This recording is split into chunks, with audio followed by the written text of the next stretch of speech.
General Luna ay isang pelikulang kasaysayan ng Pilipinas na ginawa noong 2015 at idinirect ni Gerald Tarog. Ito ay naglalahad ng kwento ni General Antonio Luna, isang kilalang personalidad sa Rebolusyong Pilipino laban sa kolonyal na pamamahala ng Espanya at sa sumunod na digmaang Pilipino-Amerikano. Ang pelikula ay nagsisimula matapos ang digmaang Espanyol-Amerikano, kung saan ibinigay ng Espanya ang Pilipinas sa Estados Unidos. Si General Luna, na kilala sa kanyang talino at husay sa militar, ay itinalaga bilang pinuno ng hukbong mapagpalayan ng Pilipinas. Determinado siyang pagsamahin ang mga puwersa ng mga Pilipino at labanan ang pag-aari ng mga Amerikano. Gayunpaman, hinaharap ni Luna ang maraming hamon sa loob ng kanyang mga hanay.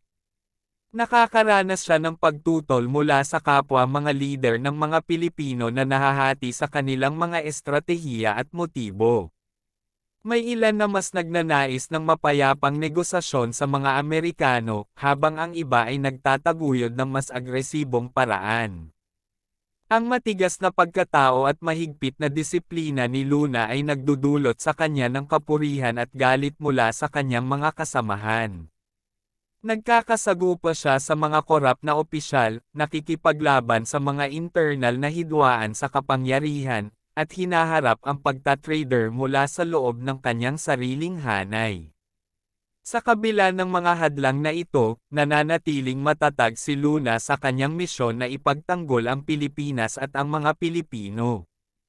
Inilalarawan ng pelikula si Luna bilang isang komplikadong karakter na may mga kapintasan, na nagpapakita ng kanyang katalinuhan bilang isang strategistang militar ngunit pati na rin ang kanyang mainit na ulo at impulsive na mga desisyon. Nilalabanan nito ang mga tema ng nasyonalismo, sakripisyo, at mga hamon ng pamumuno sa panahon ng digmaan. Pinapakita ng pelikula ang komplikadong personalidad ni General Luna. Bagamat kinikilala siya sa kanyang mga tagumpay sa laban, ipinapakita rin ang kanyang mga kahinaan at ang epekto nito sa kanyang relasyon sa iba't ibang tao sa kanyang paligid. Ang pagiging matigas at masigasig ni General Luna sa kanyang misyon ay nagiging sanhi ng pagtatampok ng mga pagkakaiba sa loob ng mga Pilipino.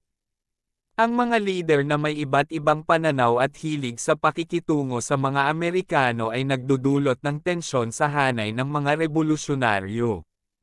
Ito ay naglalabas ng isang makulay na larawan ng politikal na kahulugan ng mga pangyayari sa panahong iyon. Hindi rin nakalimutan ng pelikula na ipakita ang personal na buhay ni General Luna. May mga eksena na naglalarawan ng kanyang mga pagmumuni-muni at pagmamahal sa kanyang bansa. Ito ay nagbibigay ng mas malalim na pag-unawa sa karakter ng pangunahing tauhan, na hindi lamang isang martir na bayani kundi isang tao na may mga pangarap at damdamin. Sa gitna ng mga pagsubok, isang pangunahing tema ng General Luna ay ang kahalagahan ng pagsasakripisyo para sa bayan. Inilalarawan nito ang mga pag-aalay at pagtatanggol sa kalayaan bilang buhay na misyon na naglalagay ng pagmamahal sa bansa sa harap ng lahat. Higit sa pagiging isang historical biopic, ang General Luna ay nagiging pagpapahayag ng mga isyu sa lipunan at politika na maaaring may kahalagahan pa rin sa kasalukuyan. Sa pangkalahatan, ito ay isang sining na nagtatangkang maipakita ang kahulugan at kahalagahan ng pagiging isang bayani, na may mga kapintasan ngunit nagbibigay inspirasyon sa iba na ipaglaban ang kanilang mga prinsipyo at bansa. Sa huli, ipinapakita ng General Luna ang malungkot na kapalaran ni General Antonio Luna, na pinaslang ng kanyang mga kababayan dahil sa mga intriga sa politika at personal na paghihiganti. Ang pelikulang ito ay nagpapaalala sa atin sa mga sakripisyong ginawa ng mga bayani ng Pilipinas sa pakikipaglaban para sa kalayaan.